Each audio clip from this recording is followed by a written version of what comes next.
श्री स्वामी समर्थ. स्वामी महाराजांना त्रिवार वंदन करून आजच्या व्हिडिओला सुरुवात करूया. प्रत्येक व्यक्ती जेव्हा त्याच्या स्पिरिच्युअल जर्नीमध्ये येतो, म्हणजे अध्यात्माच्या रस्त्यावर चालतो, तेव्हा त्याच्या मनात नक्की हे येतं की माझ्या हातून बऱ्याच अशा चुका झालेल्या आहे, किंवा खरं तर आपण काही फार साधू संत पुरुष नाही. जीवन जगताना देखील आपल्याकडून चुका या होतच असतात. काम, क्रोध, मत्सर हे षडरिपू प्रत्येक व्यक्तीत कमी जास्त प्रमाणात असतातच. माझ्या भूतकाळात मी काही चुका केल्या, मला स्वामी त्याची शिक्षा देतील का, हे आपल्याला वाटतच असतं. त्यासाठीच मी आज एक तुम्हाला छोटीशी स्वामी कथा सांगणार आहे. मी एका जुन्या न्यूजपेपरमध्ये ही बखर वाचली आणि असं वाटलं की ही तुमच्यासोबत पण शेअर करावी. तर स्वामी जेव्हा सगुण रूपात होते तेव्हा घडलेली ही घटना आहे. ही गोष्ट आहे गुरुप्रतिपदेची. त्या दिवशी अक्कलकोटमध्ये ब्राह्मण भोजनाचा कार्यक्रम असतो आणि त्या दिवशी तो उत्सव साजरा करण्यासाठी दुधाची गरज असते. तर अक्कलकोटमध्येच एक मल्लू नावाचा गवळी राहतो आणि तो एरवी ज्या किमतीत दूध विकत असतो त्यापेक्षा दुप्पट किमतीत तो दूध गुरुप्रतिपदेच्या दिवशी विकतो. पण आता गावात दुसरा पर्याय नसल्यामुळे लोकांनाही त्याच्याकडून दूध विकत घ्यावंच लागतं. लोकांना आपली गरज आहे, आपल्या दुधाला एवढी व्हॅल्यू आहे, एवढी किंमत आहे, असं कुठेतरी त्या मल्लूचा समज होतो. बरं, तो दूध जास्त किमतीत विकतो, पण त्यातही पाणी टाकून त्यात कुठेतरी भेसळ बनवतो. बरं, ते पाणी टाकल्यामुळे ते दूध खराब होतं आणि सेवेकरी त्याच्याकडून दूध घेतात आणि घरी जाऊन बघतात तर दूध खराब झालेलं असतं.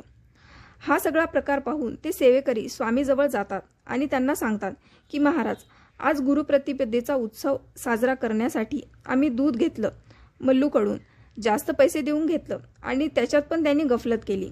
त्यांनी टाकलेल्या त्या भेसळमुळे आमचं सगळं दूध नासलं. आता तुम्ही आम्हाला यातून काहीतरी मार्ग दाखवा. इकडे सेवेकरी जेव्हा आपली समस्या घेऊन स्वामीकडे आलेले असतात त्याच वेळेला मल्लू तिकडे घरी काम करत असतो. तेव्हा मल्लूच्या ज्या सगळ्या म्हशी आहेत त्या अचानक दूध देणं बंद करतात आणि तो नीट बघतो तर त्यांच्या स्तनातून जिथून दूध येतं तिथून अचानक रक्त यायला सुरुवात होते आणि कंटिन्यू ते रक्तस्राव चालू होतो. हे पाहून मल्लू घाबरतो, त्याला वाईट वाटतं. तो त्यांच्यावर औषध उपचार करणं चालू करतो, तरी पण त्याच्या म्हशींना काही फरक पडत नाही. मग त्याला कुठेतरी आपल्या कर्माची आठवण येते. त्याला कुठेतरी लक्षात येतं की भोळ्या पापड्या सेवेकऱ्यांची आपण फसवणूक केली, म्हणून स्वामींनी ही प्रचिती आपल्याला दिली असावी. आपल्या कर्माची शिक्षा स्वामींनी मला दिली असं त्याला वाटायला लागतं. आणि शेवटी आपल्यावर संकट आलं की देवाशिवाय कोण आठवतं ना. मल्लू तसंच स्वामीकडे जातो आणि म्हणतो की स्वामी, मला माहिती आहे माझी चूक झाली, मी भोळ्या बाबड्या लोकांची फसवणूक केली आहे, पण तुम्ही माझी चूक पदरात घ्या, मला क्षमा करा. पण माझ्या म्हशींना जो त्रास होत आहे, त्यांच्या स्तनातून जो रक्तस्राव होत आहे, माझ्या चुकीमुळे त्यांना का शिक्षा, त्यांचा त्रास थांबवा. हा असं म्हणून स्वामीसमोर डोकं ठेवून तो खूप रडायला लागतो. आणि शेवटी स्वामी तर आपली आई आहे ना, त्याचं रडणं पाहून स्वामींना त्याची दया येते. स्वामी त्याला म्हणतात की तुझ्या म्हशींना मी बरं करतो, पण यापुढे अशी लबाडी मात्र कधी करू नको. तुझ्यावर विश्वास ठेवणाऱ्यांना असं कधीही फसवू नको. आणि स्वामी त्याला आपल्या जवळील उदी देतात आणि सोबत थोडं तीर्थही देतात. ते घेऊन लगेच मल्लू गवळी आपल्या घरी जातो आणि त्या म्हशींना ती उदी लावतो आणि तीर्थही त्यांच्या अंगावर शिंपडतो. ते करताच त्याच्या म्हशींचा रक्तस्राव हळूहळू कमी होतो आणि तिथून परत एकदा दूध यायला लागतं. या सगळ्या गोष्टीनंतर मल्लूला कुठेतरी आपल्या वागण्याचा पश्चाताप होतो आणि त्याला वाईट वाटतं की आपण फार चुकीचं वागलो. मग त्यानंतर तो रोज त्याच्या जवळचं दूध, रोज थोडं थोडं दूध हे स्वामींना मठात नेऊन देणं चालू करतो आणि त्यानंतर त्याचं सगळं सुरळीत चालतं. तर या कथेतून काय बोध आहे? यातून 2 शिकवणी आपल्याला मिळतात. पहिली ही की आयुष्यात प्रगती, पैसा आणि सन्मान यासाठी प्रामाणिक कष्ट करणं हाच एक उपाय आहे. याला दुसरं ऑप्शन नाही आणि शॉर्टकट तर बिलकुलच नाही.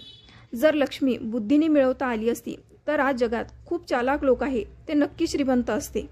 जर बुद्धी फक्त कष्ट केल्याने मिळाली असती तर आज जगात खूप कष्ट करणारे लोकही आहे ते सगळ्यात श्रीमंत असते.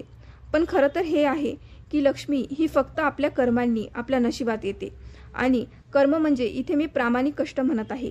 कुठलाही अहंकार न बाळगता, कितीही तुम्ही श्रेष्ठ जरी असाल, जगातील सगळं ज्ञान मिळवल्यानंतरही तुम्ही ते ईश्वरचरणी अर्पण करून द्या. जरी आज तुमच्या प्रामाणिकपणामुळे थोडं नुकसान जरी झालं तरी स्वामींची सतत तुमच्यावर नजर असते आणि कोणाला किती द्यायचं याचा हिशोब त्यांचा कधीही चुकत नाही. वेळ आली की ते तुमच्या प्रामाणिक कष्टांना भरभरून यश देतात. ही पहिली शिकवण. आणि त्यानंतर या गोष्टीतील दुसरी शिकवण ही की भलेही तुम्ही काही चूक केली असेल भूतकाळात, पण ज्या क्षणाला तुम्ही स्वामींना शरण जाणार त्यानंतर ते तुम्हाला बरोबर सांभाळून घेतात. असं कधीच होत नाही की तुम्ही चूक केली आता स्वामी तुम्हाला खूप मोठं काहीतरी शिक्षा देणार. अर्थातच तुमचं प्रारब्ध, तुमचे मागच्या कितीतरी जन्माचे कर्म तुम्ही घेऊन जन्माला येता.